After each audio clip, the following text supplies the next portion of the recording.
power on.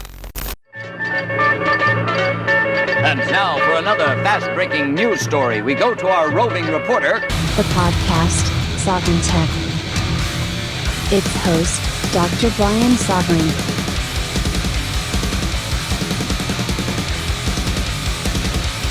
The tech giants tried to stop Sovryn Tech. They can't.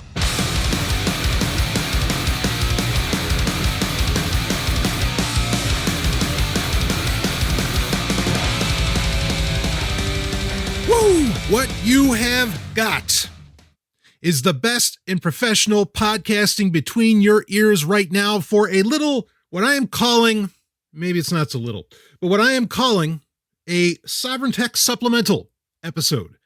Don't you worry. We'll get to episode 399B, as was previewed in episode 399A, but the man of tomorrow, Savzu, the rated R radio star, Dr. Brian Sovryn, has to be here for this because we've had a hell of a week. And we're talking about very early goings in 2021. This, frankly, this episode I am going to do, this is a special that is all about what messaging apps to use, what browsers to use, and perhaps a little bit more beyond that, in reference to being censorship resistant. And if you're wondering why, well, you're going to find out why. But here's the thing: this is actually going to be just about the easiest episode I've ever done in my decade broadcasting career. Why? Because I could tell you all of this by heart. I don't need show notes. Hell, I never need show notes. I practically never even use any other than to have them listed off, and I can tell you what links exist within them when you get the podcast. But it's been an amazing week since, January 6th, when depending upon what people want to call it, riots, insurrection, protesting, invading force. I mean, like the terms, depending upon what news source you happen to be reading and what is your, what bubble of reality you seem to live within, even though there is an objective reality, but I don't know how many people live within that. Regardless, a lot of people now are freaking out, and it's been amazing. I have seen just in my contact list on Telegram, because often enough, Telegram will announce when someone who you have in your contact list, you have their phone number for or whatever, it will announce that they've joined. Signal will do the same thing. Many different platforms will do that. And the amount of people that have suddenly popped up on Signal and Telegram in my contact list is frankly mind-boggling. And I know why. And it's not just due to what happened on January 6th. Part of this also has to do with an announcement by Facebook about WhatsApp data. Now, it's important to note, we're going to talk a little bit more here. I'm going to try and make this doesn't have to be a terribly long episode. Why? Because I am also going to tell you all the episodes that you can go back to. Okay, just within 2020, just within the past year. We don't have to do the whole near-decade history of Sovryn Tech, even though everything I'm going to talk about is stuff that I've been saying for years. But I'm going to give you the episodes that you can go back to that if you somehow need the evidence, okay, if you somehow need the case made for you just a little stronger of why you need to get away from mainstream platforms, I've got your hookup here, and we'll get into that. But before then, again, it's been amazing how many people have been signing up for these things. When I'm, I see it and I go, oh. I'm just going to play, as I always do. I'm just going to play it straight with you, how I feel when I see this. Now, am I glad that people are suddenly saying, ooh, I don't want to be on this platform anymore. I don't want to use WhatsApp anymore. I don't want to be on Facebook anymore. I don't want to be on Twitter anymore. Parler's shutting down, blah, whatever. We'll talk more about that, about the Parler thing. Just wait. Okay. Because it's not like they're saying that they're actually shutting down. Now they're saying, oh, we'll be down for a week or whatever. Just hold on, but buckle up.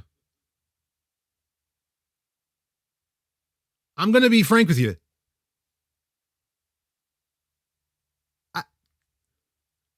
I mean, it's just the reaction I'm seeing to these varying stories. And we have to talk about also what Mozilla is calling for.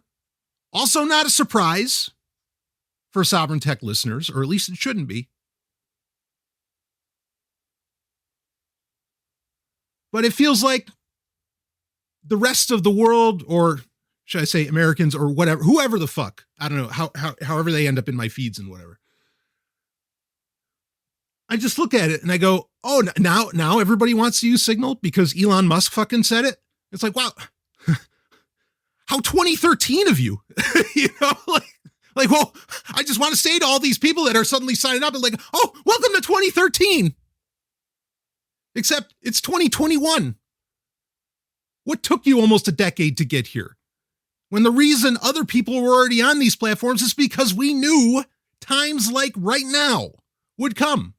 Now, I'm not here to shame anybody. Again, ultimately, I'm glad that people are finally getting on board with this. But even then, I think they're doing it wrong.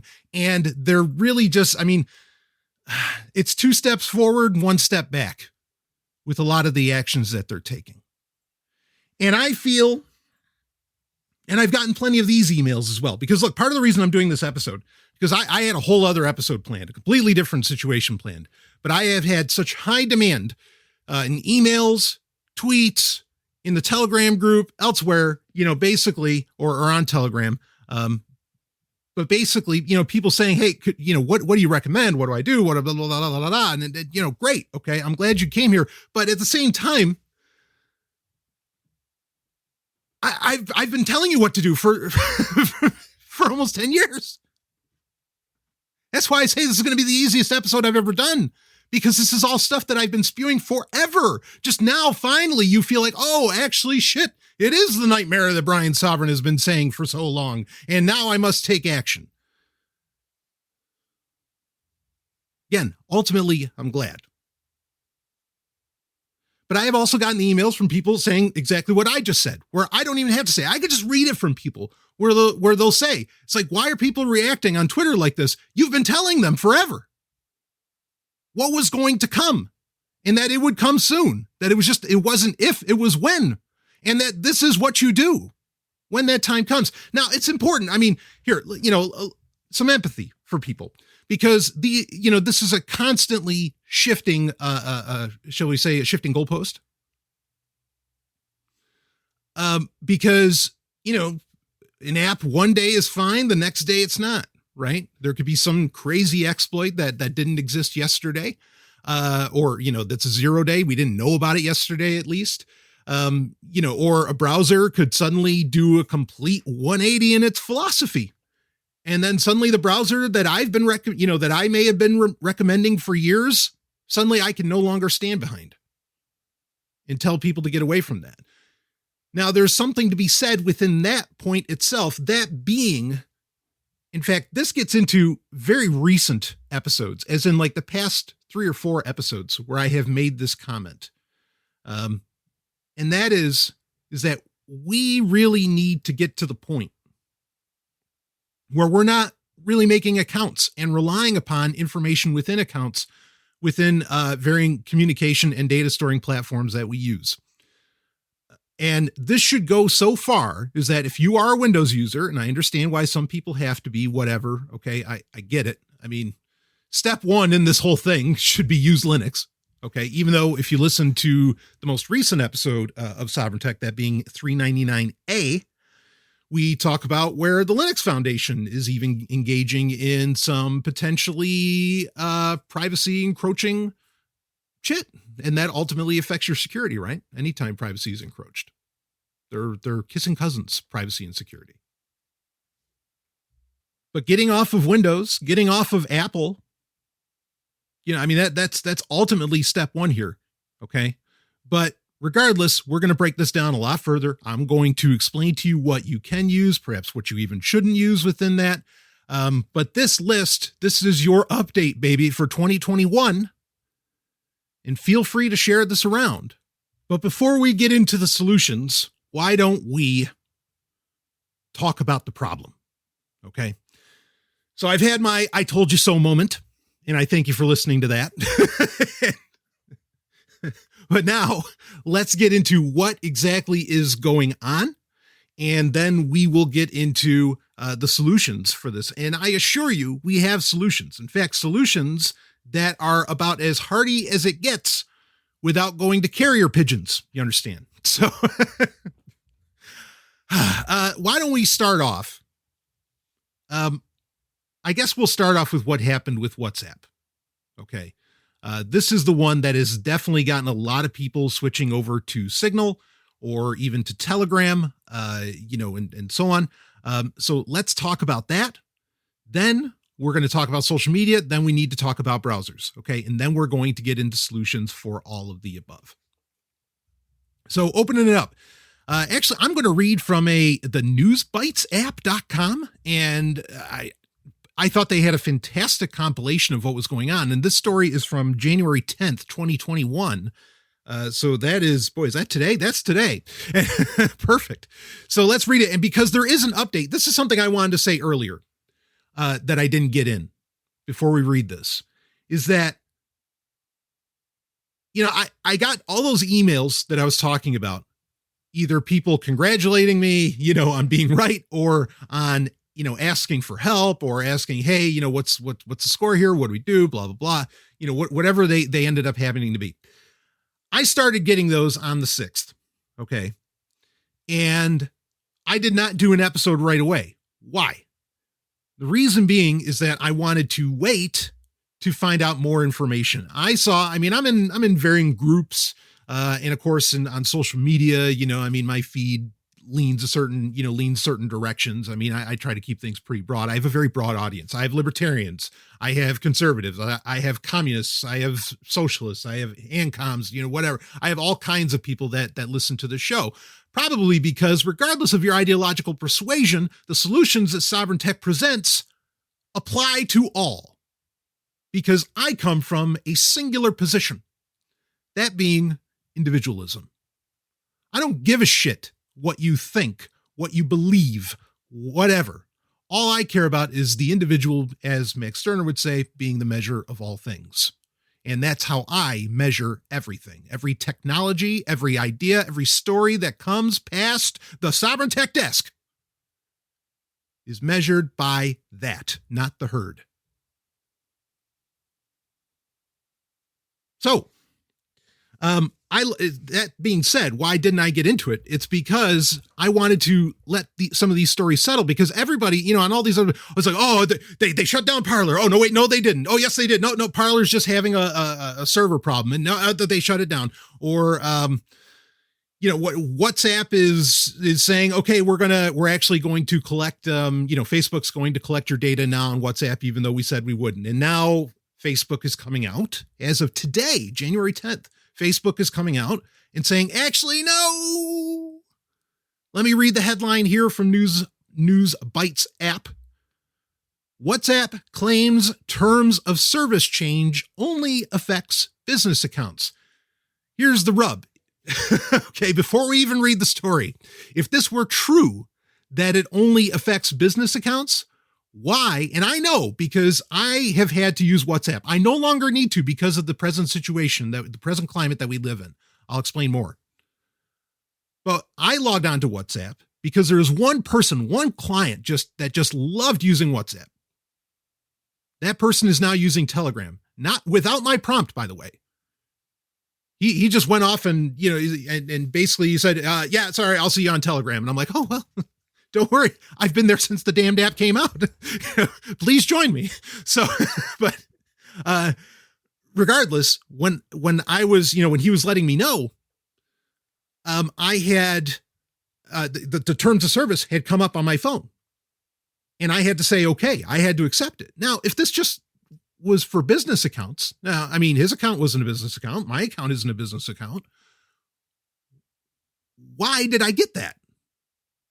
Right? If it's only for business accounts, that doesn't exactly make sense. But let's read the story here and let's talk about it. So again, WhatsApp claims terms of service change only affects business account. Let's read it. WhatsApp recently pushed a notification directing users to accept the revised terms of service by February 8th. Elon Musk took this opportunity. Oh, fucking A. This is the other part that bugs me too. I can tell you, and it's not just me. There's plenty of Steve Gibson on Security Now, a podcast far larger than my audience. Not that Sovereign Tech's too shabby, right? I mean, we do about 20,000 uniques per week. Not bad. All right. But I mean, I know Steve Gibson has a larger audience. There's plenty of people that have much larger audiences, but people don't go ape shit and start using Signal until Elon Musk tells you to. Why the fuck are you listening to that guy? That guy's as in the system as it goes, as it comes. To say nothing of the amount of government money he takes. Now, granted, Signal takes government money. Well, maybe we shouldn't talk about that. No. I'm not one of those follow the money guys, but I know a lot of people are. Well, if you are, maybe you should wonder about Signal. But there's other issues with Signal that we'll talk about when we get into solutions, long-standing issues. So Elon Musk seems to have basically gotten to 2013 as well by telling people to use Signal. I mean, hey, it's better than using WhatsApp, no doubt. I'm not going to argue that, but we must go farther. Going on. So Elon Musk took this opportunity to recommend Signal over WhatsApp following the backlash over how WhatsApp handles user data. The messaging platform now claims that the changes only concern business account users. This begs the question, why was the notification, which is what I just said, why was the notification pushed to private individuals at all then? Billionaire Musk's tweet promoting privacy-first messaging service Signal gained traction as people began grasping the implications of the changes in WhatsApp's terms of service. It is evident that Musk's tweet was a jab at the WhatsApp issue while still being a genuine suggestion. The billionaire has spared no opportunity to express his criticism of Facebook and its subsidiaries. The terms of service change was widely interpreted as an ultimatum to share WhatsApp user data with other Facebook entities. The data sharing move is now being touted as a means to improve targeted advertising across the parent company's platforms. WhatsApp has been careful with its choice of words in the documentation, but its clarification seems more like damage control than a genuine case of misinterpretation. The policy, effective next month, shows no evidence of giving users an option to opt out of data sharing. The Verge reports this was a one-time option seen on the platform briefly in 2016 and has since only been referenced but never explicitly stated otherwise. It is understood that at some level, WhatsApp is funded by Facebook's advertising activities and user data is shared. But reading on, in a statement issued recently, WhatsApp claimed that the terms of service change is a step towards a more transparent platform. It said that businesses can choose to receive secure hosting services from their parent company, Facebook, to help manage their communications with customers on WhatsApp. It is up to the users to decide whether or not they wish to interact with businesses on WhatsApp. This move could either have been a genuine attempt to address users' privacy concerns, or Facebook might as well be exercising damage control. Meanwhile, the non-profit messaging service Signal has registered an unprecedented surge in signups. Stallion breaking in. Also, Telegram has. I'm a little bothered that news organizations, and I mean everybody, to say nothing of newsbitesapp.com. I mean, just the amount of news outlets, major news outlets that are talking about switching to Signal. There's some real contradiction here, but also they have positively refused to mention Telegram. We'll talk more about that. Let me read the last paragraph. While this PR disaster might have cost WhatsApp some users, let's not forget that the platform's user base includes a quarter of the world's population. Okay, so let's be sensitive here to the use of WhatsApp. In many parts of the world where sending an SMS message costs you something, as compared to in the United States where basically it costs you nothing, WhatsApp really took hold long before Facebook owned it. So in other countries around the world, getting off of WhatsApp is not such an easy proposition. Maybe it got easier now that terms of service situation, now that this has come to light. That people are finally running away from it. Telegram, I do know, Pavel Durov, the CEO, has been putting out there that, he's seen record growth in users right alongside Signal, quite frankly. But again, I find it odd that nobody's really bothering to go and recommend that. Regardless, I don't know if this is going to change the situation in some countries, you can't hail a fucking cab without WhatsApp. Okay. Like it's that crucial to navigating other countries. That's the point that it's gotten to. I do think, let's talk about timing. I think that the timing of this going live fits right in during a very vicious news cycle, that being around what happened on January 6th, on Capitol Hill. And I think they were kind of hoping that they could just sort of squeeze this in, or they could get it past the varying, social media mobs and Twitter mobs and everybody else that just gets fucking offended by everything. To where, well, we're doing this maybe to, help out, or it could kind of get included with Facebook's you have to understand, Facebook, the platform, as in Facebook.com, was engaging in some pretty draconian shit during what was happening on Capitol Hill. They were flat out banning multiple groups. If you posted about it at all, a lot of accounts were getting suspended. Posts were getting deleted with pictures from Capitol Hill and so on. It was really, it was draconian at best. Draconian at best, that's not the way of putting it, but it was draconian straight up. Not a surprise. And I have said for some time that, again, if you've been listening, that I think that a lot of the political machinations that have been going on Facebook itself, political as in electoral politics within the United States, a lot of that, and Facebook's varying allowing of certain things to be done on Facebook. I'm not going to blame the Russians. There's plenty of people that do, I live in 2021. Actually, I think I live in 21, but I live in 2021 and not in 1981, where we blame, the communists for everything, right? So, it's like, oh, it's the Ruskies.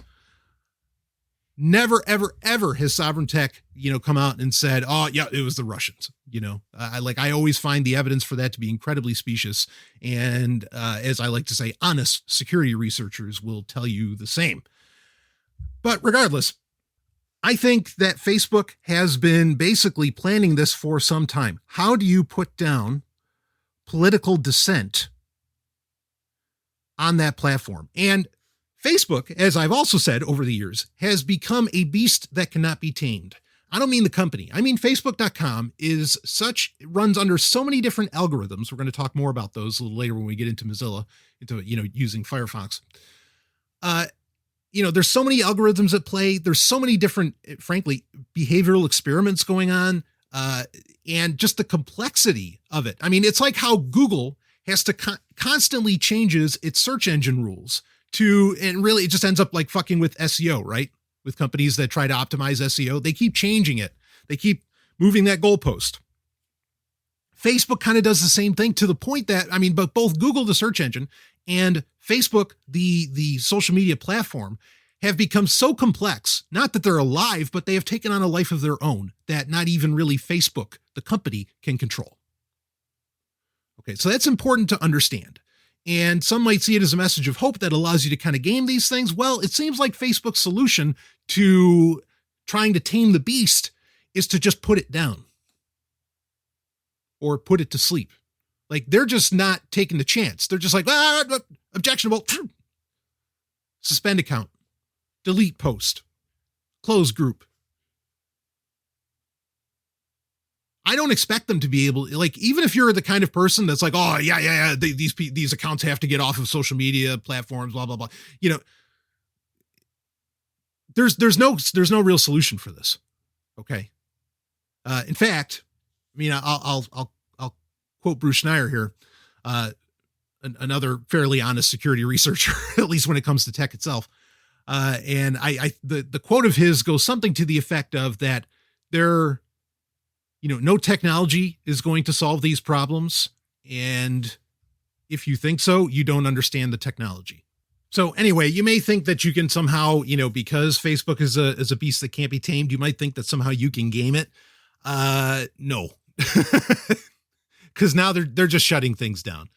And regardless, it's a constantly moving target that you're going to spend more time just trying to figure out how to game than actually getting anything, worthwhile done there.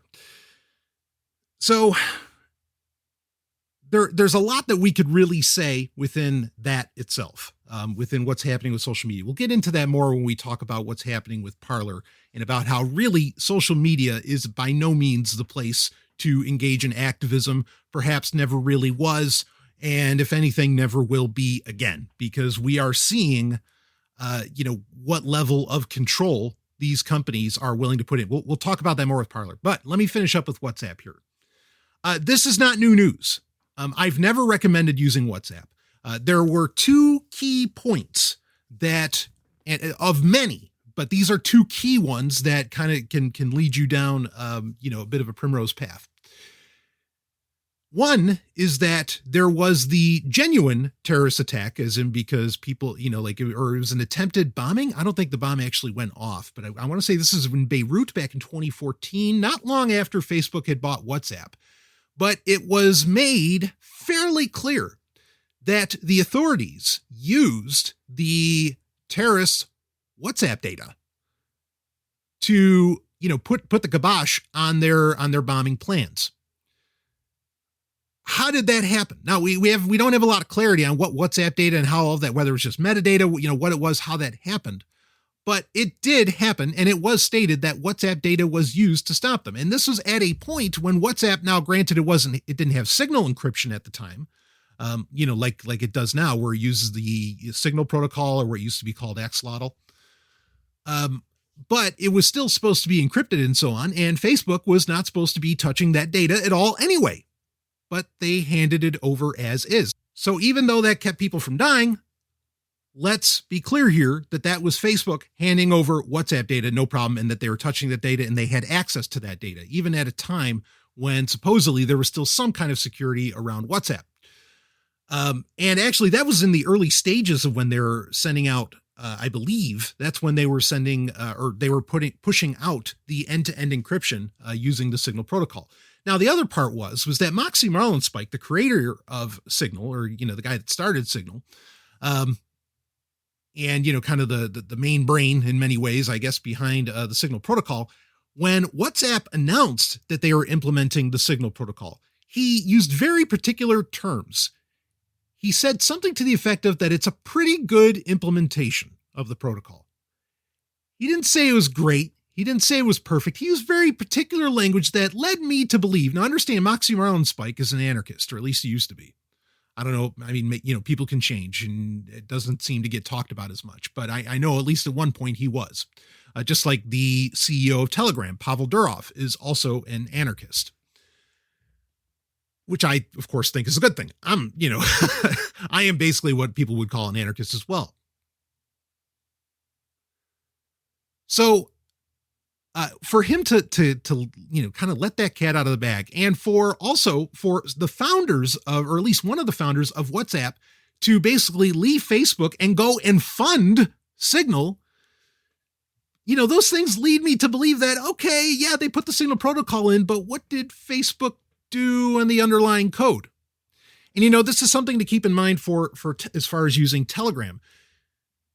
People can argue right and left, and I understand where you're coming from, and there are times where you're not wrong, that they don't trust the roll your own encryption, that because it's not using the Signal protocol, that Telegram is basically using. Okay, that their encryption, yeah, that's found wanting, blah, people can kind of get into that sort of thing. Again, folks, we have covered these stories over and over again throughout the years. It is nothing new. You don't have to email me, but what about this with Telegram? I guarantee you I've talked about it. Okay. Even where, like some secret chats could have been potentially, seen as a text file. This is back in 2015. So I know this is what Sovryn Tech's about. This is a major part of what it's about. This is what we do here. You understand? Okay.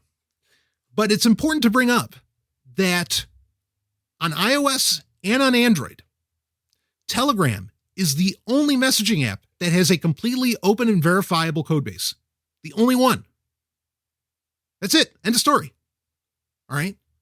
So, when you consider that you can't, get into with some other apps necessarily, look at the entire, on both platforms. I mean, Signal, I think, is entirely open because you can download the APK onto Android independently for Signal on an Android device, but iOS, different story.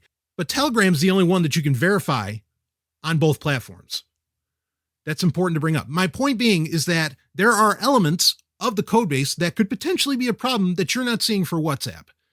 And that there could be some kind of weird way, whatever that happens to be, if it's like some kind of key logging system that gets set up. I mean, this is the problem with, whatever. All right, let me finish the sentence. That allows Facebook to see your WhatsApp data anyway, even if they say, well, but it's encrypted by the Signal protocol. That is not a good implementation of that. Bottom line. Okay. Now, a major problem with any messaging platform on a device, whether that's tablet, I don't know, or like what is it, the Surface Go, whatever, or which is basically a tablet, but it's a Windows computer, or your smartphone and whatever stripe of smartphone, iOS or Android. Okay. Let's be clear here. All any authority really needs is access to your touchscreen keyboard data, which of course, is, effectively has to be kind of, more or less stored or at least registered in the operating system. And the greatest encryption in the world doesn't matter if there's a keylogger involved. Bottom line. Okay. You have to keep that in mind. I challenge you to, and if I think of it, I will put these in the show notes as well. I have a lot of episodes, a lot of homework that you can check out. If you need to believe what I am telling you, I have got the stories for you. I have got the coverage, the points, the journalism for you. Okay. They're going to be in the show notes for this episode, but you can go back to my Dark Android episodes. And I explain fully, how, why you need to engage in not just using encryption, but why you also need to use pseudonymity and so on. Because if you are actually, if you're concerned that what messages you're sending out, your life's on the line or something like that, well, here's how far you got to go. And I explain how to do so in those Dark Android episodes. And a lot of the philosophy in those episodes is still entirely accurate, even if some of the app recommendations might not be.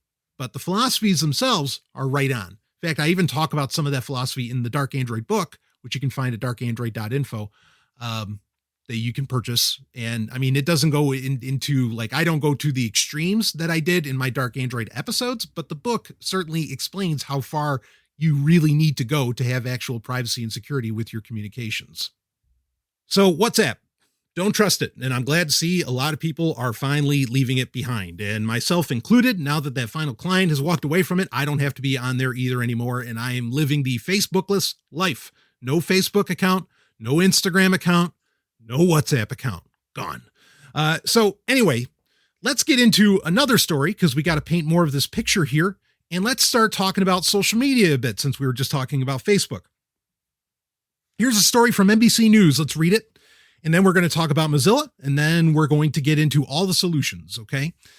So from NBC News, Amazon suspends hosting Parler on its servers over violent content. Google and Apple suspended the conservative-oriented social media platform after Trump supporters stormed the Capitol.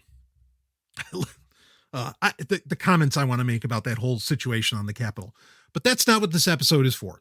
So this story is from January 9th, 2021, very fresh. Amazon will suspend social media site Parler from its server hosting service on Sunday over violent content that has also prompted Google Play and Apple to remove the platform from its app stores. Parler, the Twitter for conservatives, quote unquote, was used by supporters of President Donald Trump to express hatred and threaten violence that culminated in Wednesday's riots at the U.S. Capitol, the tech giant said. Quote, recently, we've seen a steady increase in this violent content on your website, all of which violates our terms, end quote, Amazon Web Services Trust and Safety Team said in a letter to Parler obtained by NBC News. All right, let me read this last. Quote, it's clear that Parler does not have an effective process to comply with the AWS terms of service, end quote. Parler CEO John Matsy, writing on his platform, called the decision by Amazon an, quote, attempt to completely remove free speech off the internet. End quote. Quote, there is the possibility Parler will be unavailable on the internet for up to a week as we rebuild from scratch. End quote, he wrote. Okay, so Parler is claiming basically that they're not going to be gone, but frankly, that doesn't matter. Because I don't give a shit about Parler, okay? What's more important here is the abstract of what is possible. Google saying, yeah, you're not available in the Play Store anymore. Sorry, for whatever arbitrary. And I mean, look, this is what I wanted to say and cut in the middle of reading the story. For AWS or even Google or Apple to say, well, this app is used to incite violence, we can't allow it, on our servers, or we can't allow it in our distribution platforms, whatever. You better delete every government app on the planet. Actually, you might as well delete every fucking app on the planet, because the government's got, anywhere there's a politician, delete. Government, by the definition of the previous president of the United States, government, according to Barack Obama, is the monopoly on the use of violence.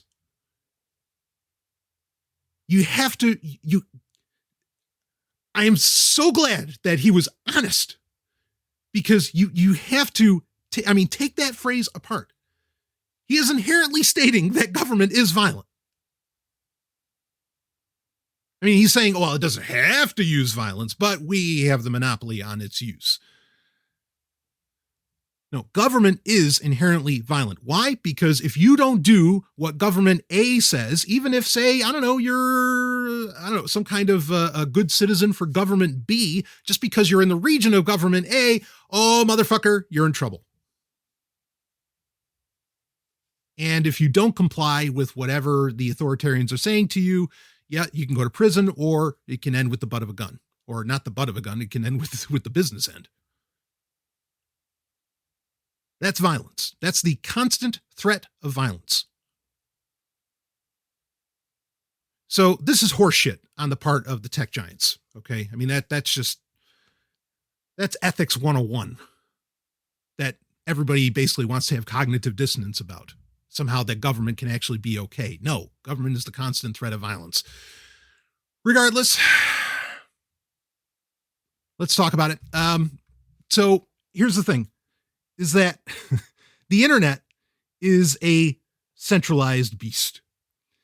And about 80% of it exists on AWS, that being Amazon Web Services. Basically, if Amazon, for whatever reason, says, we don't want to host your shit on our servers, you're done. You're effectively done on the internet. It doesn't matter if this is happening to Parler. It doesn't matter if it was happening to, pick your poison. All that has to happen. And it doesn't matter if the Google Play Store says, we're not going to allow you, in the Play Store, because then you could just use it through their website, right?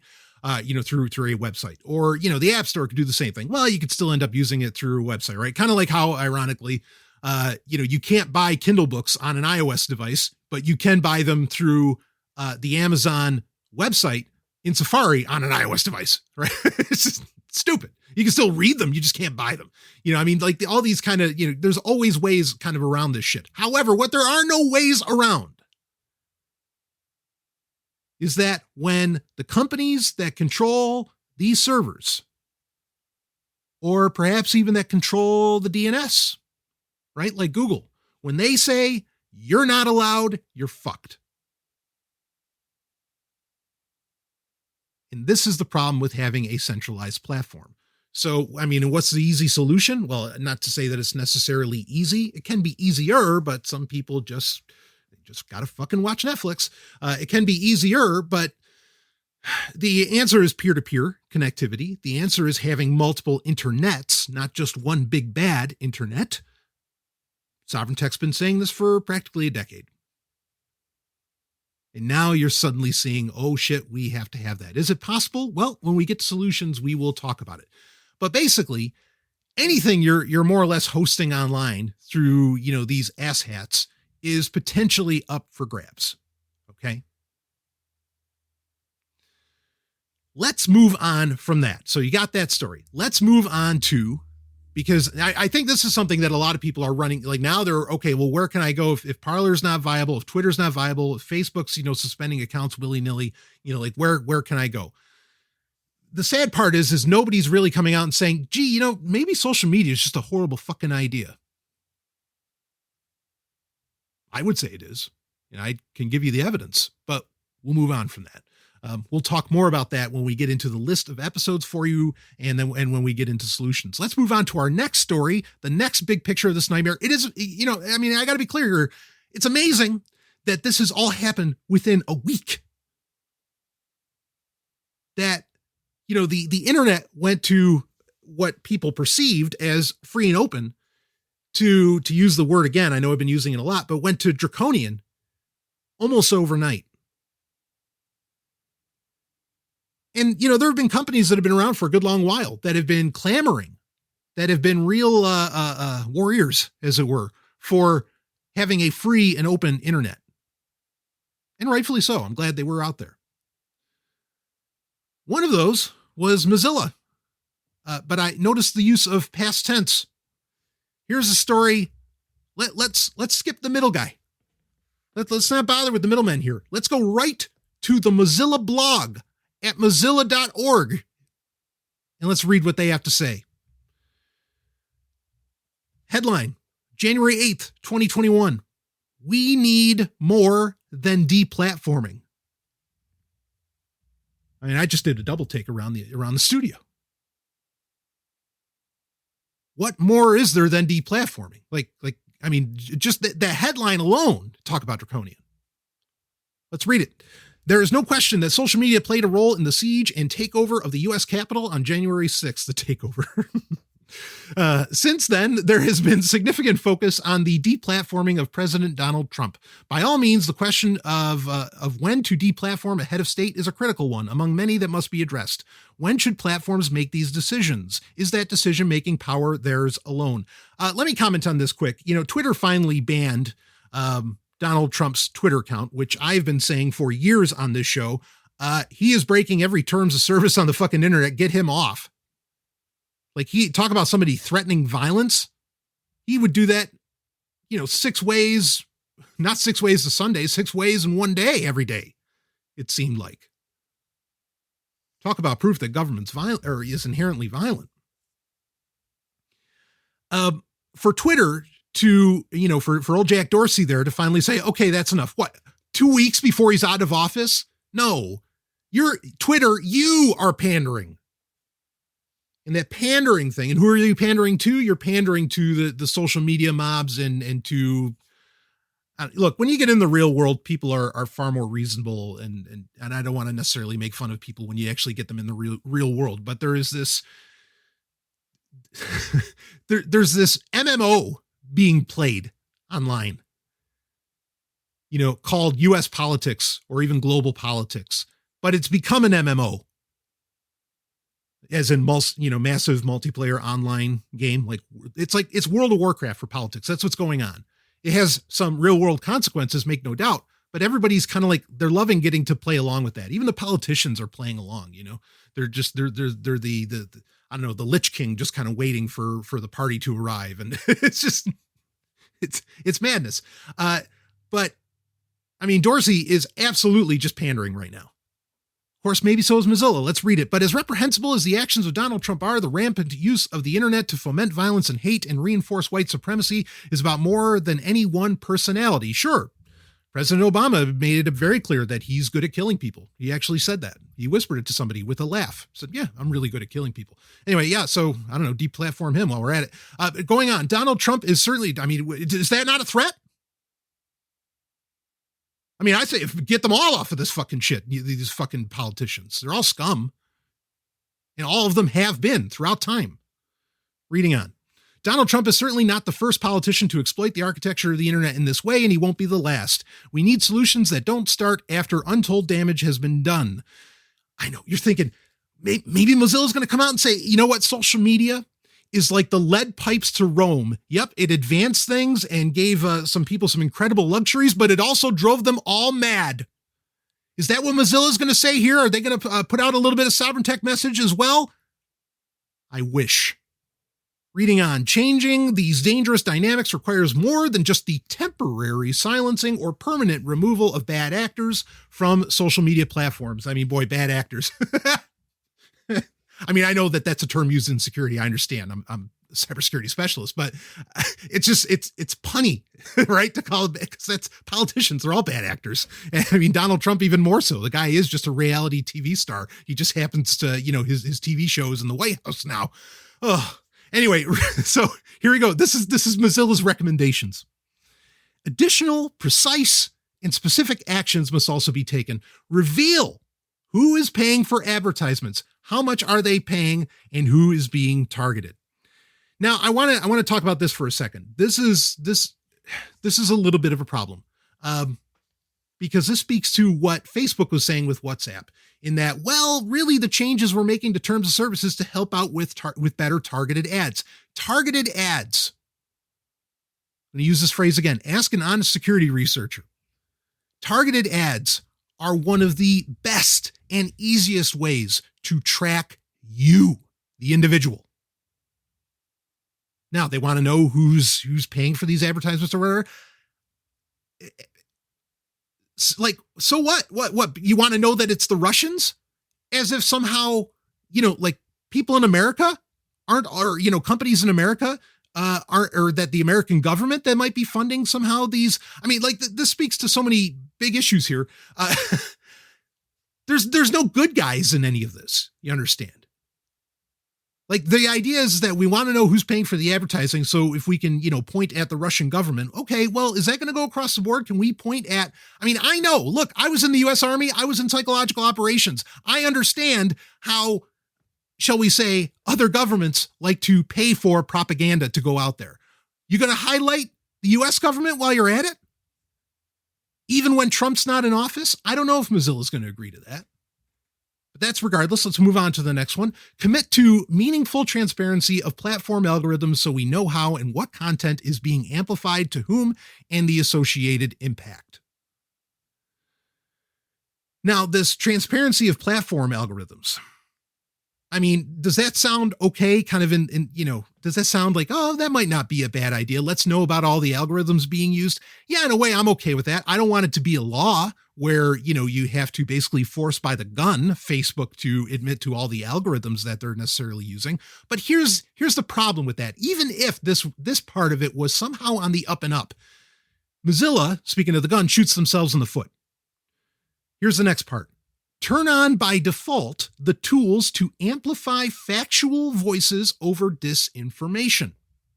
Now, when it says amplify factual voices, that it's actually a link to a New York Times story. This is from the Mozilla blog. It's a link to a New York Times story that talks about, it's from December 16th, 2020. Here's the headline: Facebook reverses post-election algorithm changes that boosted news from authoritative sources. What this was about is that basically, after 2016 was over or whatever, they reversed, Facebook had an algorithm that was trying to bring, what they considered to be, and it's important to say whoever they, them, those are, accurate information about the election. And then Facebook reversed its use and more or less turned it off. Okay, so Firefox is saying that they want algorithms that, especially, if you're the kind of person that thinks these elections have been kind of rigged, Facebook's part of that. I'm not blaming the Russians, but Facebook in and of itself, I'll blame, is absolutely a part of playing this MMO and rigging these elections in whatever direction. But effectively what this means is that Mozilla is calling for the algorithmic suppression of sources of information that it considers to be non-factual or non-authoritative. They are calling for algorithmic suppression of information. That's it. And do you think that they'd love to be able to turn this on in Firefox? Oh, yes. Now, let's be clear here. What's going on here? There's a few things, okay? One is that now Mozilla, and in fact, I guess this could lead into the conversation around episodes for you to go back to in 2020 that was prepping people for this. In fact, a very kind listener had tweeted out that, when this story went live, basically saying, Sovryn Tech already prepared me for getting off of Firefox. Because earlier in this year, months ago, in fact, we talked about, and I got contacted by Mozilla employees. We talked about how Mozilla had become an entirely different company overnight. They had the massive layoffs, even at the same time that they were, raking in like almost $400-500 million from a new Google deal. Okay. But that they were turning into a completely different company, and that, privacy and security might not be their primary concern any longer. Now, I will have the link in the show notes where you can find that episode to go listen to and to hear the breakdown, because I get into high detail around what's happening there. This move here is, because, Mozilla is a nonprofit. No, this move here is about, I think they want information about the advertisers, partly so that they can get access to them. They probably want the algorithms to be opened up so that they can get them themselves. Mozilla I'm sure would love to create their own social media platform, or some kind of platforms that would allow for them to rake in more, consumer data of some kind.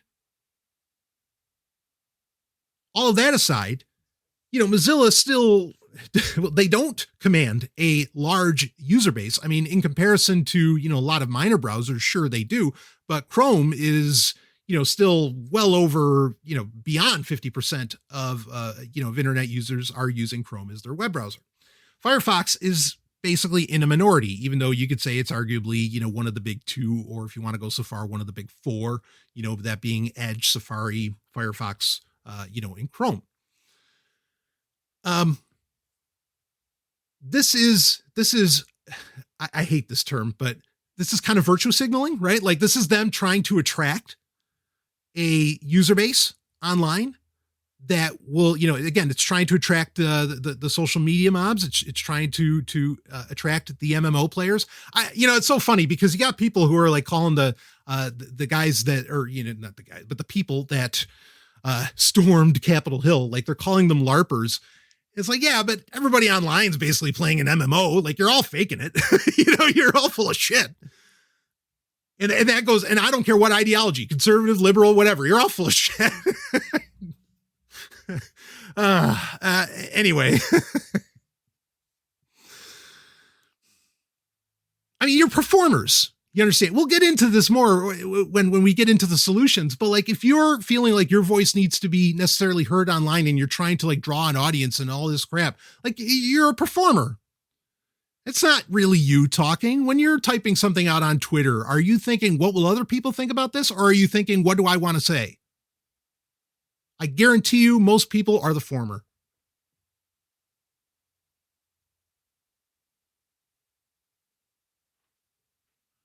But moving on, I think Mozilla, yes, Mozilla is trying to get in a new user base by appeasing these, the Twitter mobs and whatever social media mobs, all the MMO players, and saying, yeah, see, we're on your side. We want to put a stop to the hate. And they want access to, they want open standards with the algorithms. They want, all these other things. So, maybe you could argue that perhaps they want to know about the algorithms, perhaps if they find out that they're privacy encroaching, so that they could, make a marketing play and block them. Maybe, I'm open to that. But ultimately, this is all to favor Mozilla. I don't believe for a second that this is somehow coming from a position of what, of enlightenment, or ethics.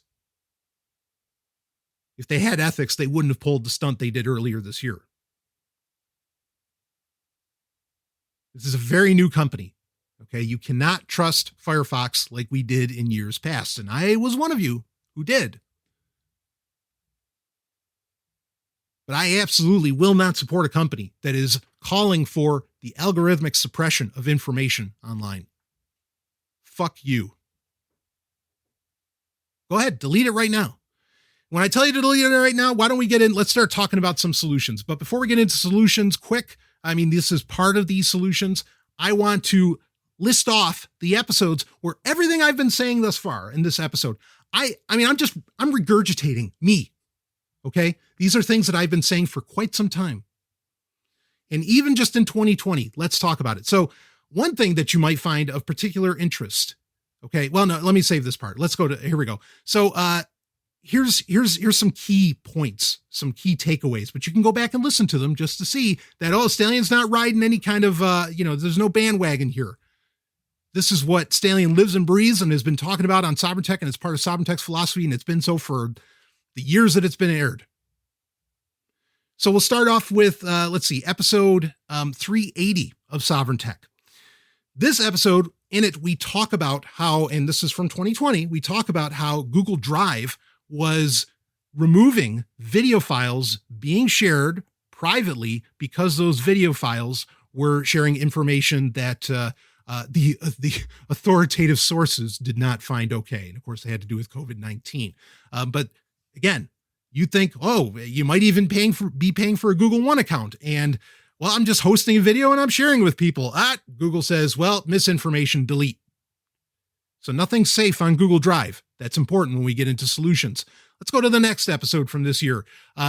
This is an episode titled, or episode 380 was titled Go Local. Again, links are right in the show notes.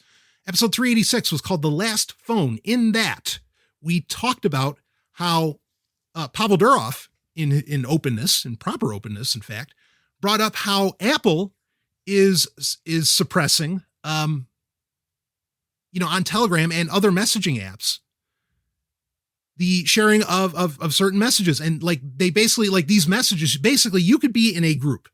Okay. And I have verification that this happens and happened.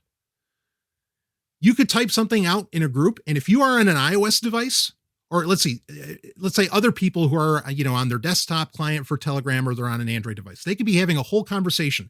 And if it's something that, Apple doesn't like and breaks the terms of service, then you could be on your iOS device and you may not see that entire conversation in Telegram. Now, how does that happen within Telegram if it's end-to-end encrypted? Well, okay, that's a little bit of a different, there's a lot of explaining around that, how that works. But bottom line being is that with Telegram, you have secret chats, and then you have, more not public chats, but you have chats that get encrypted at the server, but not at the device. Okay, so there are two different types of chats to be had there within Telegram. And I think a lot of people get confused by that. But regardless, the point in this, and you can listen, I explain it more. Okay, I explain it in the episode. So go back and listen to it. Link is in the show notes. That iOS is ultimately anathema to free speech. If you're concerned about that, if you're concerned about your message being heard or seeing what other people are saying that you consider to be important, iOS is a no-go, because Apple is, and they have all the messaging companies under NDA. I mean, I think Pavel Durov was walking a very fine line in talking about this, but other companies have brought, have come out about it as well. So you can hear it in that episode. Another episode recommended to you here. Is episode 388. Okay. And that was Angels Don't Wear This Halo. This is where we talk about everything we were just talking about with Mozilla, how Firefox has done a complete 180. It is not the same company. Walk the fuck away from them and their services. Okay. Angels Don't Wear This Halo, episode 388, links in the show notes. Next one is episode 394, which was titled PIA 5G. This talked about what I consider to be the biggest story of 2020, and that is the Twitter hack. There are actually there's like 2 or 3 episodes where we covered that because it was such a big story starting in July of 2020. That has a lot to say about the problems of, even if you do security and so many other things right on social media, ultimately you're screwed because you are beholden to maybe not even necessarily Amazon's AWS, but you're beholden to the social media company itself that has a God mode. Okay. So I want you to, listen to that episode. You can listen to the episodes in between too, before and after, I think, because we talked about it further. So there's that one. Then there is the more recent episode 395, which is the Google-less life. That episode we covered heavily, spent a lot of time talking, and did get into, this is a good kind of bookend episode for this episode, for the special that we're doing right now, because it talked about where a person, for reasons they still don't know, their Google account was deleted because they were told that they broke terms of services, but they lost everything that was in their Google account. And this person didn't realize just how integral, or how integrated really, his life had become with his Google account until it was gone. And then suddenly he was just fucking lost because he couldn't access docs, his map history, whatever, all kinds of things, his Gmail. And he was fucked. Which speaks to earlier when I was saying, we got to get used to having our data not be attached to accounts. So I highly recommend that episode 395, The Googleless Life. Link is in the show notes to learn about how you can, do things differently. Now, we've got all of that out of the way. Let us, and all of those episodes, as you listen to them, you're going to see, wow, the man of tomorrow has really been talking about this for a very long time. And he's been telling us, he's not just like, complaining and moaning. He's actually giving solutions, as I do in each of those episodes. And I don't know what happened. I mean, it's funny. We'll get into the solutions, but it's just so funny because I have this saying, because this is so commonplace. I was like, everybody listens to me, meaning I have a lot of listeners. Everybody listens to me, but nobody listens to me. At least that's the way it feels like. I know there are people that do. I'm being, kind of hyperbolic in that statement. But like, if you've been implementing what Sovryn has been saying for years and years, what has been going on in the past week would not have scared you, and you'd already be ready. I'm not shaming anybody. I'm just telling you, okay, that there are voices out there, because it's not just me. There are others who are doing it too. And, Satan bless them for getting that message out. Okay. There are other people out there. There are other voices who've been saying, hey, you got to lock your, get your shit locked up. Start using encryption, blah, blah, blah. What was the story from Wired? It's time to get, I forget who it was, but they're basically saying it's time to get mom on Signal. And I'm like, yeah, in 2021? But regardless, okay, again, I'm glad people are here. And if you're going to figure out how this stuff works, and all I can do is implore you, look, I keep on top of this stuff. This is what I do. This is part of the reason, one of the major reasons I do this show. Keep on listening, because we will keep on top of this stuff. Doesn't matter what your ideology is. Okay. The tools that get laid out on Sovryn Tech can be used by anybody, and should be. So let's talk about those tools. I guess we should start off. I just mentioned the Googleless Life. Something you might want to consider is that, because, it can happen. And I'm going to be brief on this one, is that your smartphone could potentially, what happens if your Google account gets taken away or your Apple account gets taken away? Your smartphone could effectively become useless. I do want to recommend that as far as like getting away from having accounts, but you got to have a smartphone.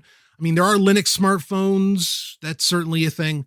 There are some other options out there. I do want to lay out, as I've talked about for many years, perhaps, getting an Android phone or converting your Android phone over to Lineage OS, which is an Android alternative that will allow you to use a lot of really solid apps that can replace most of what, if not all of what Google does. But they're not attached to any account. So it's not like it can get ripped away from you. Okay. Do I think we should live in a world where smartphones aren't even a thing and we don't even bother using them?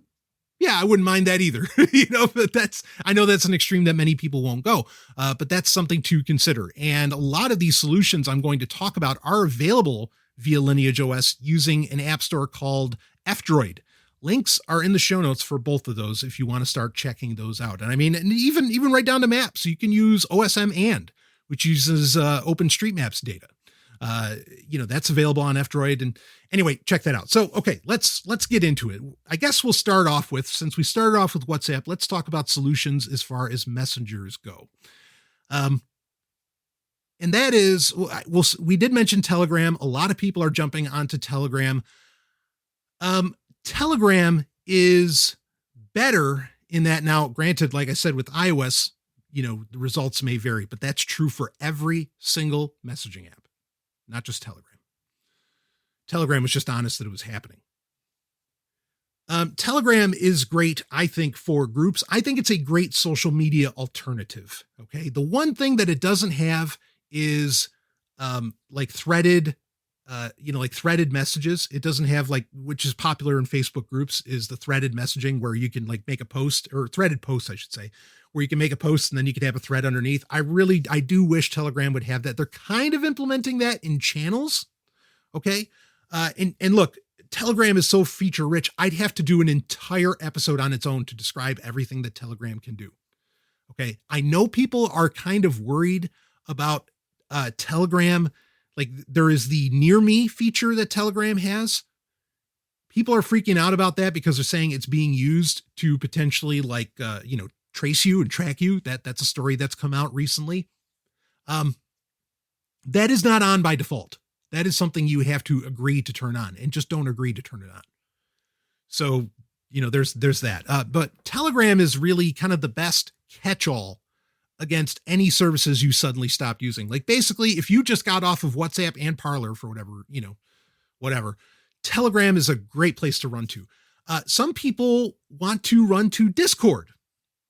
No, because we know that Discord has banned channels for, that quote unquote hate speech and for incentivizing violence and other things. Okay. So if you are looking for that free speech platform, Discord is not it. I've been baffled all year long that people are trying to build communities on Discord. I don't understand it. I understand that it attaches well to like Buy Me a Coffee, which, hey, I have a Buy Me a Coffee account. It attaches to Patreon. Like it integrates with a lot of these kind of pay platforms really nicely. And I think that's why people use it. But it's only a matter of time before that gets shut down. And frankly, any of those platforms, that like the alternatives to Patreon or Patreon itself, those are all basically centralized and are just waiting and have a history of shutting down accounts that they think are putting out objectionable content. I had a very successful Patreon that I stopped using and I did that from a point of ethics. Okay. That I could not support that platform any longer.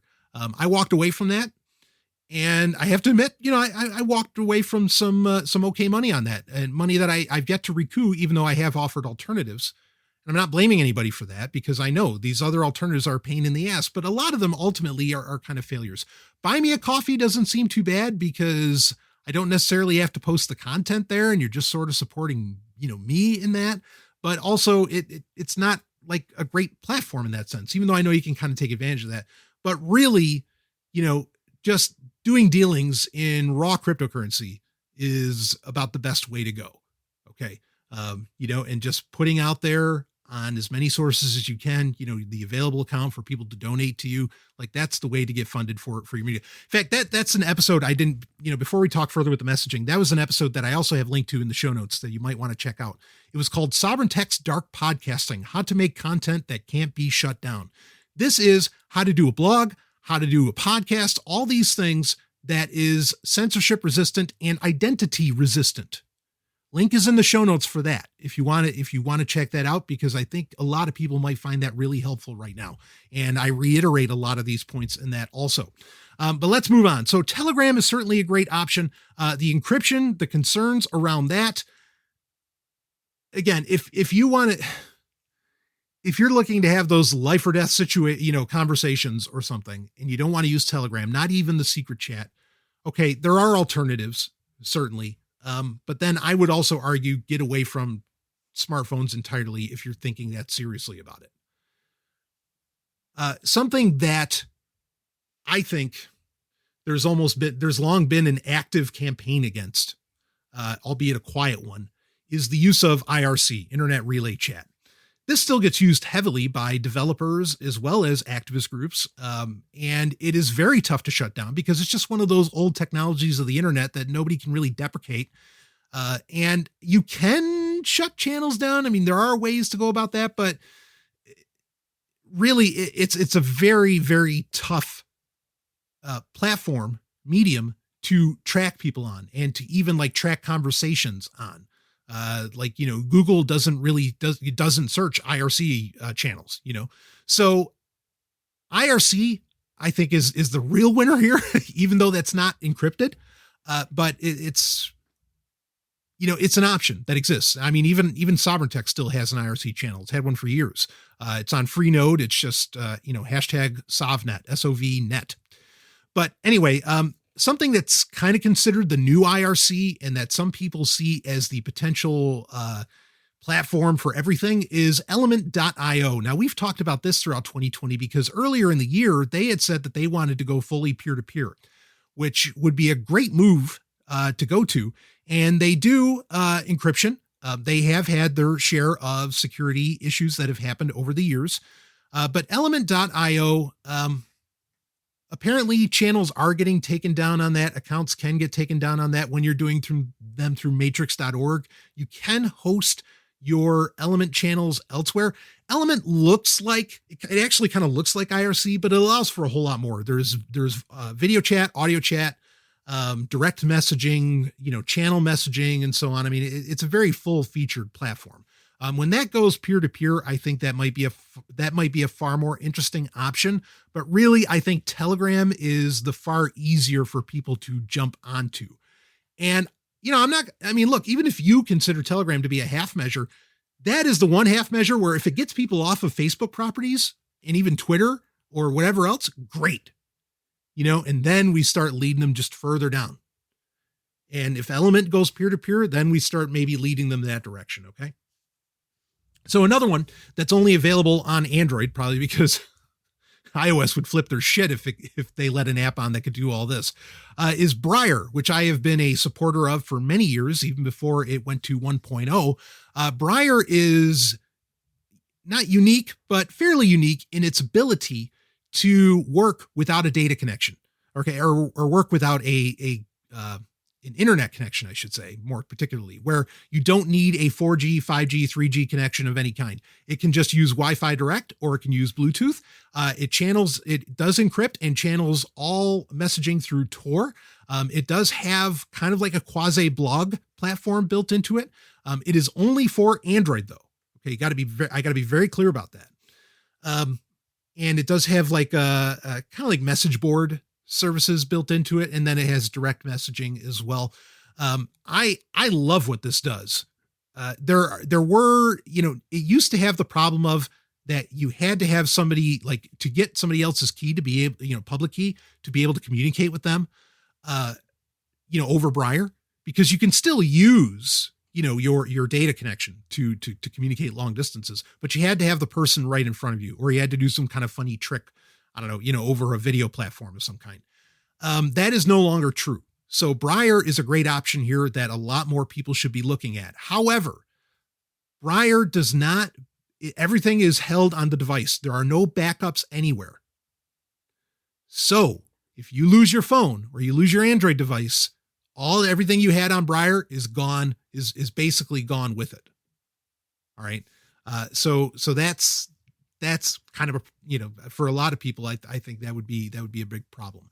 Or if you lose your account, everything's gone with it. It's over.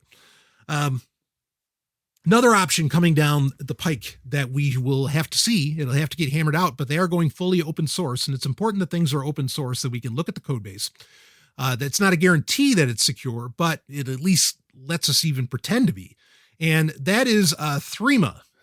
I don't think they have gone fully open source yet, but now is the time.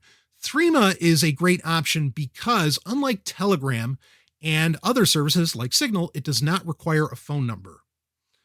Now you can use bullshit phone numbers. Certainly that's an option, but even services that allow for that, like MySudo or Hushed, that allow you to buy phone numbers on your device without buying a whole other phone and a whole other phone service, are ultimately attached to the Google Play Store or the App Store. And so they can be taken away at any time, right? So, you might not consider that viable. Threema is also planning on having native desktop clients. And again, without needing, a phone number or anything like that. That's great. And Threema also, and this is kind of unique in that it allows for this, Threema allows you to export your private keys, which is a really great deal. You always want to control your keys when you can. This isn't even really something you can necessarily do with Signal or really Telegram either. It is important to note about the phone number thing. Telegram does let you change the phone number. It's not like Signal where you lose the phone number and you're fucked. So that's because we'll talk about Signal in a second. Okay. So Threema is an interesting option to look at. I implore you to look further, on that one. And when it does go fully open source, I'll be able to recommend that a little more heartily. In the vein of not using phone numbers, there is also Wire Messenger. That is now fully open source. There was a long time where it was not. It has desktop clients, and it does the handshake right with the QR codes and everything. That's one that I could recommend. They are looking more to be like, they're more of an enterprise setup. Like that's where they're looking to really make their money. Not that I necessarily have a problem with that, but Wire Messenger is certainly, viable. And that has a lot of the, it's as feature rich as just about any other platform, with audio calls. I think they've even gone to video calls and so on. That's one that I think a lot of people kind of forget about or don't think about, but that's a possibility out there as well. So yeah, we've got Wire, you have Threema.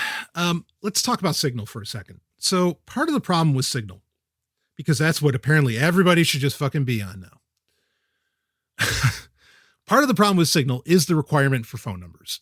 There is a reason that it requires phone numbers, and it's a good reason. And it's the reason a lot of messaging apps use phone numbers, because it's an easy verification that the communications are going to the intended participant. That I get that. Okay. But of course your telephone number is, think about this. Think about the bulk of what you do on even your smartphone. And like basically the hottest attack vector on your smartphone now and the most useless at the same time to you is your phone number, because you don't use it. Like who really uses that? I think even like the local pizza place, where I live, you can't even really find out what's going on with them when you call them. You have to look like on their Facebook page or something. Like the phone numbers are effectively dead. We might as well get past it. But Signal is really like just dead stuck in that. And I know people have, and I've heard recent interviews with Moxie Marlinspike where he said that, we want to like attract more people into the platform. So we want, because other people have issues where, it alerts somebody that, I'm on Signal now. And I don't like that. And, when you first log in, I don't think you can turn that off. Apparently there's a way to turn off I'm pretty sure there's a way to turn off those alerts now. But regardless, people consider that to be a privacy concern, especially if you're, a high risk person of some kind, or a celebrity, something along those lines. I could see where there's a real concern around that. There's that. I really don't like the desktop platform for, or the desktop client for Signal. It doesn't handle things as well. And I feel like it's a little kludgy, and it always has been. And sometimes the communication and look, these are hard problems. Signal knows these are hard problems. Like, how do we do the level of security we want to do without phone numbers? How do we do, all these different things? Also, Signal has gone in a direction where they are talking about making backup files for your communications. The argument for using Signal is that, okay, I want to have like that, be able to have those life or death information shares, right? That's been the argument for Signal. And when you start to like back up the data, especially on and it doesn't have to be only on your device where you could do it for years and only on Android, that creates certain issues. So Signal, I'll admit personally, I'm past that. Okay. But that's a bigger conversation. Obviously using Signal is better than using WhatsApp. But we're really talking about where people are needing like platforms that do so much, because now they're not feeling comfortable on social media, or they're getting shut down on social media for whatever reason. Okay, I need that replacement for Facebook and I need this. So it's not like they're just looking for, okay, I want to be able to send this encrypted message. Like they're really looking for so much more. So I'm not, totally poo-pooing Signal here, but I do have concerns about its direction. And I don't want to say that, well, I've been right throughout, for many years and it's all coming to head now, but I'm just saying, pay attention to that. And yeah, we'll leave it at that with Signal. Let's move on. Something really that I think is worthwhile to consider is, of course, encrypted email. Proton Mail is a solid option as far as that goes. Tutanota is another one. Link is in the show notes for all of these. I would recommend doing encryption where you have control, or doing PGP encrypted emails where you have control of the keys. And one great way to do that, a nice easy way, is using Mailvelope, which works in browsers. It works in Chromium-based browsers. It does work in Firefox, but, well, are we going to keep using Firefox? We'll find out. That's certainly a great option to run with. as well as, well, I don't really recommend Thunderbird so much now, but as long as you're having control of your keys, that's where you want to start. There is, of course, and you can do this through F-Droid, not just the Google Play Store. There is the Open Keychain app that is probably the dead simplest way of setting up PGP encryption on your email. And you can use the K9 mail client to interact with that. Those are options as well, as far as that goes. Some people for social media talked about using Mastodon. Here's my concern around Mastodon is that it is still it's an open platform. And because there's the other issue kind of around Tor, and setting up things on Tor and thinking that, well, as long as it's on Tor, you're fine. These platforms do a lot of self-policing. Now, I don't disagree necessarily with self-policing, but understand that if you go on Mastodon and you start spewing whatever, there's a good bet you're going to get shut down. If a large enough group of people don't like it, you'll just, again, the same thing happens on Tor. Like everybody talks about how, Tor is just a cesspool of pedophilia and whatever else. And certainly, as I understand it, it's there. But I also know that there are individuals and groups that are doing they're not the FBI. They're not anybody like that. They're just, very impassioned users who are engaging in, like trying to shut down those sites, as they see them. And I applaud the shutting down of pedophilia 100%. All the way.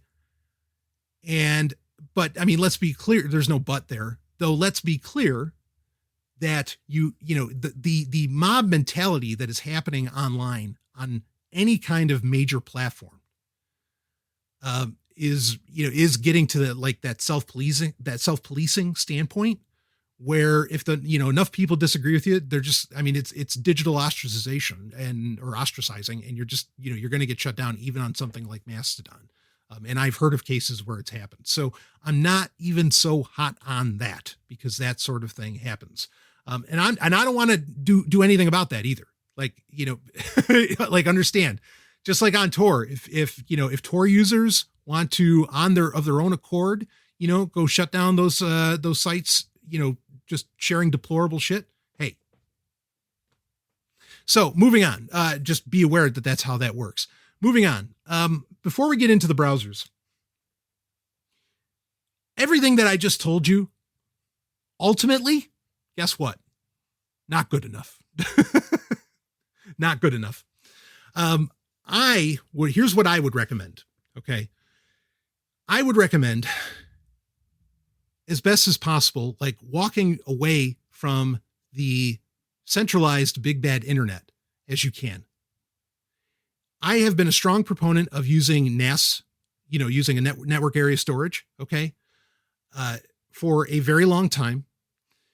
And look into what a NAS is if you don't know. Okay. You're going to have to do some homework. Part of the problem why everybody's shit's getting shut down is because most people don't understand how the technology itself works. And so it's able to get taken away from them, or the ability that they afford gets taken away from them. Okay.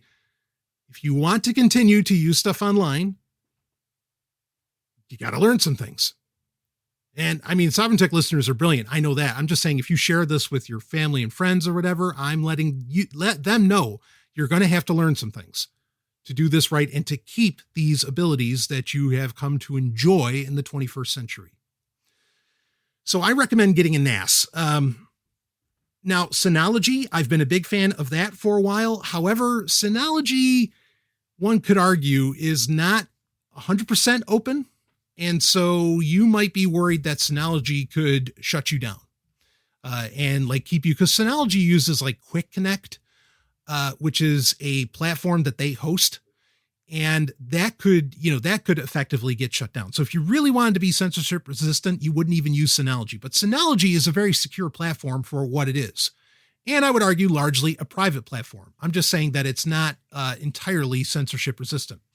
So with Synology, Synology has its own, it's called Synology Chat. On a Synology NAS, it's a beautiful operating system that gets built into this NAS that you can access from your smartphone, from your computer, everywhere. Okay. it offers a full Office suite, which is really, really nice. But one of the things it also offers is a chat app that will that is end-to-end encrypted on your smartphone or even on your laptop or desktop. And it's completely being hosted and stored on your device, on your NAS, which is your mini server that sits in your home. Okay. It's not going anywhere else. It's not going to Google. It's not going to, take your pick. Okay. It's not going to any of the tech giants. It's staying in your home and on your device. Okay. The two ends you are completely in control of. And that's the best way to go. Not to have Telegram hosting your stuff, not to have Proton Mail hosting your stuff, not to have any of these people hosting your stuff, but to get together with your groups, and you can create like guest accounts that people can, join in on and everything. I mean, it's really, really slick. There's a larger point I need to get into on this, but we'll talk. There's Synology, so there's the option there. The better option is to get what's called used to be called Free NAS, but now it's called True NAS. Okay. And a True NAS device. Now this can run you about $1,000 overall. I mean, you can do it cheaper. You can actually do it a lot cheaper. And it depends what you want to use it for. But you want to set up a True NAS because that's a case where the code's been hammered on, open source, the whole thing. And then you're going to install an Office suite called Nextcloud. Nextcloud, you host this entirely on you're not relying on Nextcloud servers. It's all running completely on your own server at home, your own NAS at home. Okay. Nextcloud has what's called Nextcloud Talk. Now you can use Nextcloud Talk, much like what I was talking about with Synology Chat, but Nextcloud Talk actually lets you, it has audio, like you can do audio calls, you can do video calls, you can do them, private messaging, you can do all of that. All of this stuff can be set up, and, you can set up your own little groups. Okay. To talk with each other and everything. I mean, this is really the way to go, where you have, again, it's that end-to-end encryption where both ends you are completely under control of both ends, and it can work everywhere.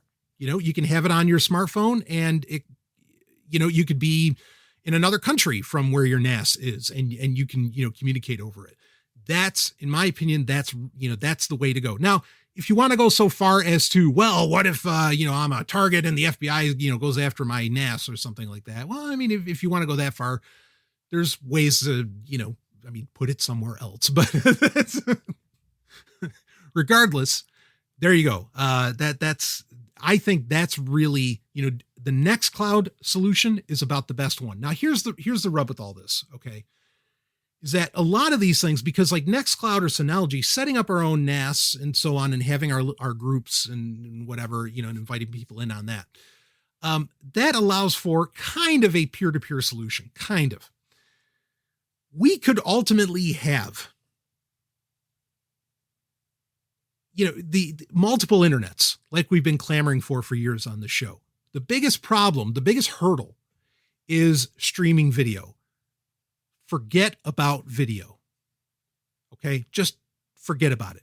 And if you have questions about that, go ahead and email the show, questions@sovereigntech.com, and I'll get into that conversation. I've already spent a ton of time on this show, trying to go over a lot of things, giving people a primer on where these problems came from, how we knew that they were going to happen, and what is happening, and what are the solutions. Okay. But there are more abstract ideas certainly out there. And that's why the show's been able to go for 8 years. So Nextcloud, I think that, and Nextcloud Talk, I think that's the ultimate solution.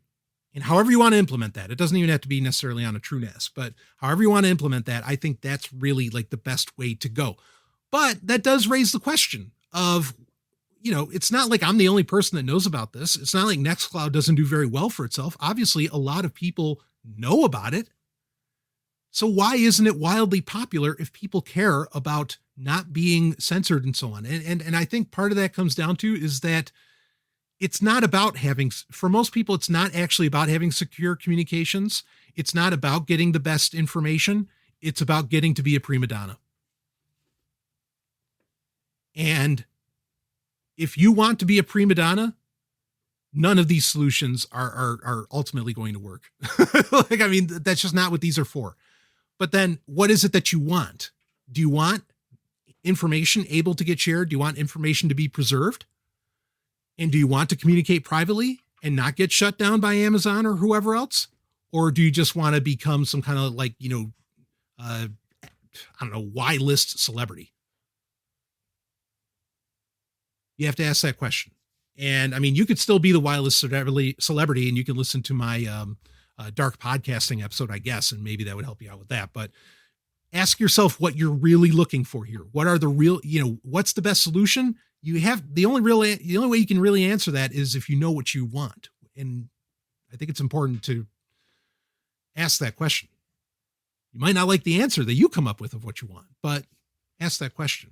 So moving on, let's talk about browsers, shall we? We're going to get into the alternatives here quickly. We already explained the issue with Firefox, and it is an ethical one. I don't blame anybody for not wanting to support a company that is arguing for what they are arguing for and what they'll probably eventually implement themselves, even though they claim to be all about privacy and everything. Well, they're not. Being about privacy is also allowing a certain freedom of information to be out there, and that is something they are not okay with. So as far as what's the right browser, this is another situation for where it needs to be tailored to your needs. Do you need something that syncs between your desktop and your mobile device? If so, that really limits your options. Are you looking for, are you on Windows? Are you on Mac? Are you on Linux? What are you using as far as those go? That changes the options. So let's talk about it here. First off, we'll start with Windows, since I think that's where a lot of people are really at. There is actually an independently developed, and actually there's more than one, but there's an independently developed browser, which is based off of Firefox, called Pale Moon. That is one that you can look at. It has a very small development team. In fact, at one point, I think it was just one guy. Not to say that that's a bad thing, but if there's a bug, it's not going to get fixed as if there's a whole team behind it, right? So that's something to keep in mind. There is Pale Moon. I think Midori is available on Windows as well, at least through portableapps.com. I strongly recommend, if you're a Windows user, looking into portableapps.com as kind of your operating system within your Windows operating system. And that way you have control and you're not reliant upon your Microsoft account anymore. But I think Midori is an option there. But Midori is also an option we'll talk about with Linux. There is the Tor browser, of course, which Tor, the Tor project has been, and we've talked about this many times on Sovryn Tech, has been arguing for a very long time. They want Tor to be used by everybody. They don't want Tor to just be what accesses the dark web. They want Tor to be what accesses fucking everything. Now, Tor likes to turn off JavaScript and a lot of other things, and suddenly your internet's going to look very broken. Well, again, ask the question, what are you wanting? Are you wanting the ability to actually see, relevant information?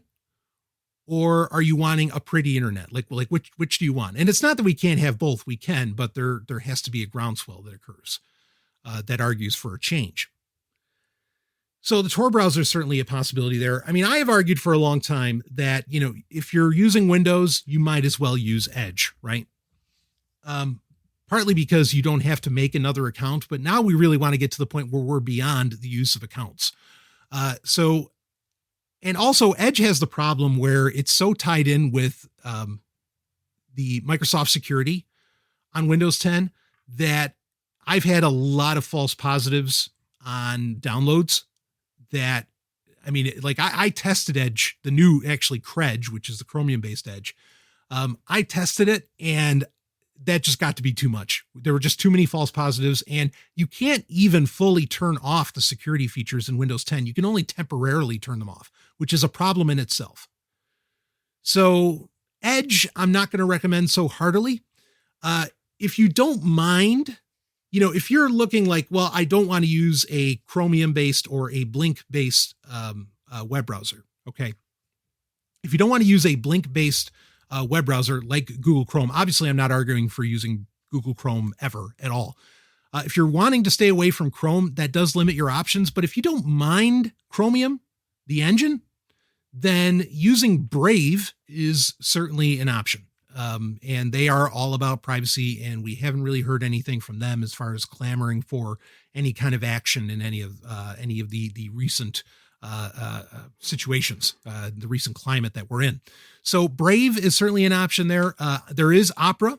Opera, of course, is, one could argue, effectively owned by the Chinese government. I think that there's an argument that could be made, better the government far away collecting your data than the government nearby. So, Opera is wildly full-featured, wildly. In fact, Opera GX on Windows, which is like a gaming browser, has features that just blow away literally every other browser. But it's not open source, and there's the Chinese government thing. Vivaldi, of course, is another option that's out there. Vivaldi is Chromium-based also, but they are not fully open source, so that could be a no-go for a lot of people. Beyond that, you do have Falcon, Falkon. Falcon that's based on WebKit, not Blink. WebKit is the same thing that Safari uses. So, that's an option, but there hasn't been a new version of that for Windows since 2019, and we're in 2021, and I always worry about development cycles. I don't mind if they're slow, but when it's been over a year since the last update, that's not slow. That's seemingly out of development, and I could be wrong about that, but that's kind of how I feel about it. In fact, I just mentioned Safari, so let's talk about Mac. So there are some of your options for Windows. If you don't mind the Chromium base, again, it's not Chrome, but the Chromium base, there are arguments against having the Chromium base. Like, why do we want only one web rendering engine? We don't want a monoculture, right? Or there's concerns that certain binary or data blobs that Google is putting down for active development within Chromium, not Chrome, Chromium, which is the open source version of Google Chrome. And other people contribute to that code, by the way, not just Google, that could be seen as privacy concerning. So I understand where people are coming from if they don't want to use a Chromium-based browser. In that case, I would be looking, at Pale Moon, Midori, Tor browser. There's Maxton. The thing is, you really want to stick open source. Okay, that's really key here. Okay, there is IceCat also. That is a version of Firefox that is run through by the Free Software Foundation. And that's great on other platforms. There is not an easy executable download for Windows. So that's a little bit of a problem. And the other issue with a lot of these alternative ones is that, say you use LastPass, or if you use like uBlock Origin, or you use a lot of different extensions for like Firefox add-ons or Chrome extensions, they don't work with all of these browsers. Any Chromium-based browser, you can get Chrome extensions to work on. But any Firefox alternative, runs into problems, right? Because now, one of the beauties of Firefox is that you don't have to have a Firefox account to use Firefox add-ons and install them. To put Chrome extensions on a Chromium-based web browser, including Google's Chrome, of course, you have to log into a Google account to get access to those. That's a problem, right? Now you can make a fake, Chrome account, and that's fine. And you have, like, Brave has built-in ad blocking, Opera has built-in ad blocking, and so on. And one could argue that's really all you need. And if you can't get LastPass on it for some reason, Brave, I think, actually does have a built-in password manager. I could be wrong about that, because these features sometimes come and go, or they're in beta. But you could also use KeePass XC instead of LastPass. That's an option to store all of your passwords that I think it's worthwhile for people to really look at.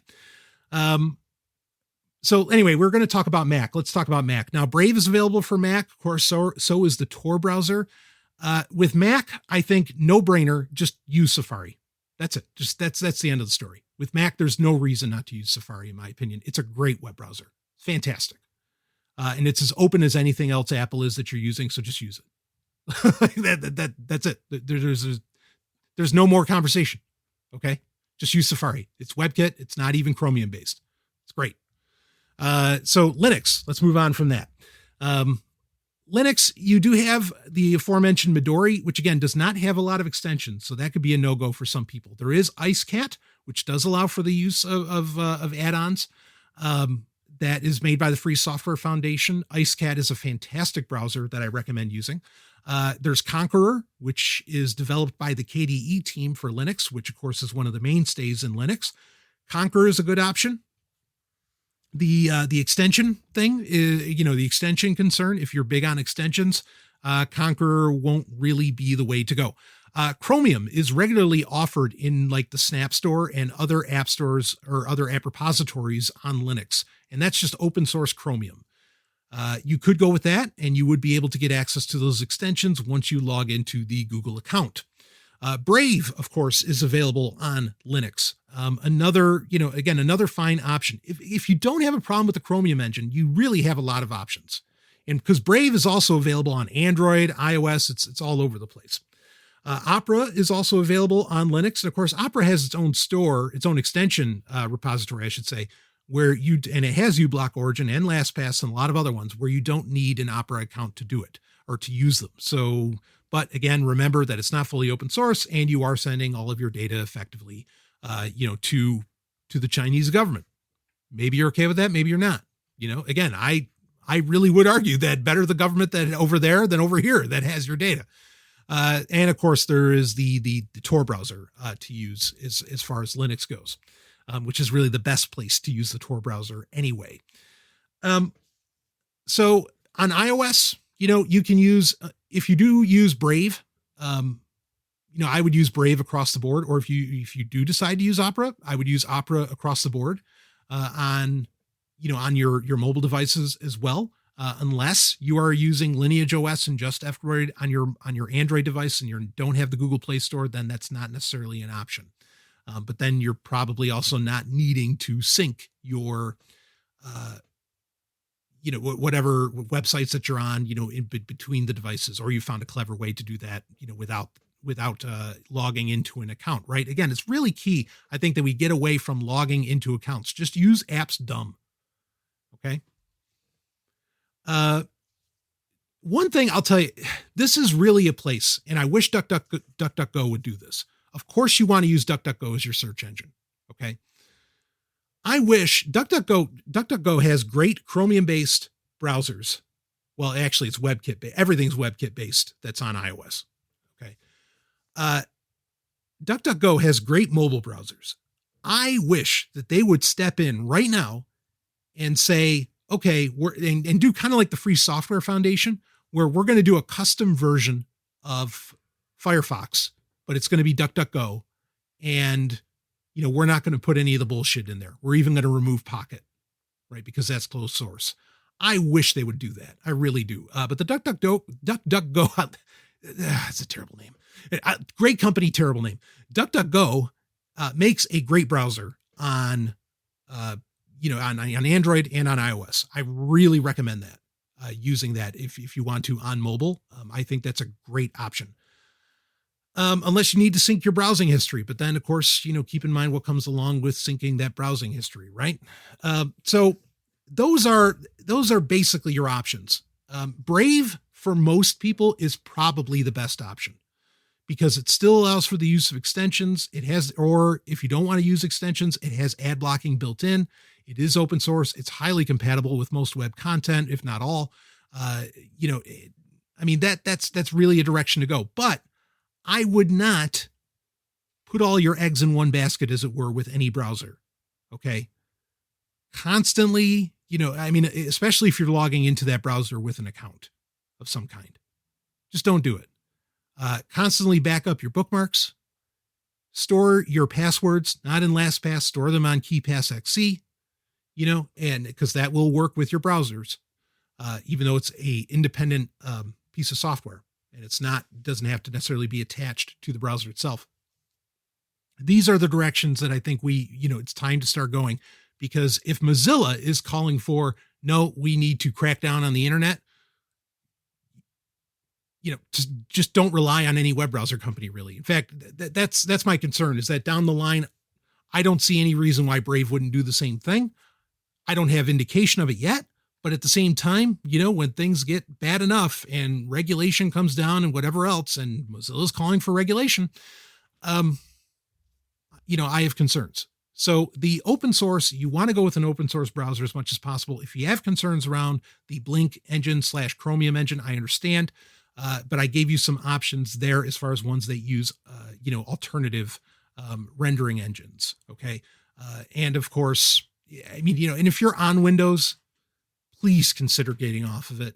Or if you need that Windows PC for gaming, then just do gaming on it. And on your, have your other laptop. I've recommended cheap laptops over time. They use Linux, and that's where you do all of your web browsing and everything else and data that could potentially come back to bite you in the ass.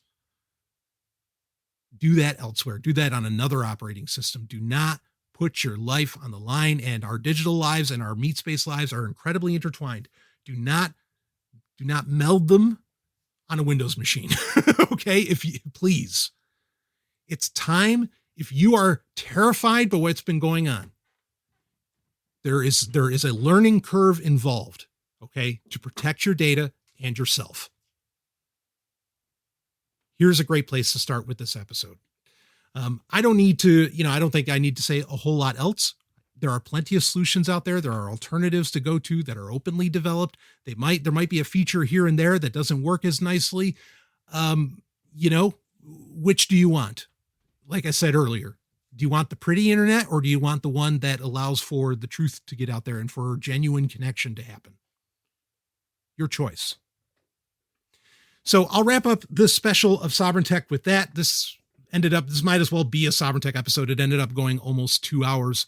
But this is important information to get out there. And if you are new to Sovryn Tech, welcome to the fun show, baby. Because it's only going to get worse. No, well, the internet might get worse, but Sovryn Tech's just going to get better. And of course, we're going into the new decade here. Going to be the new roaring 20s. Who knows?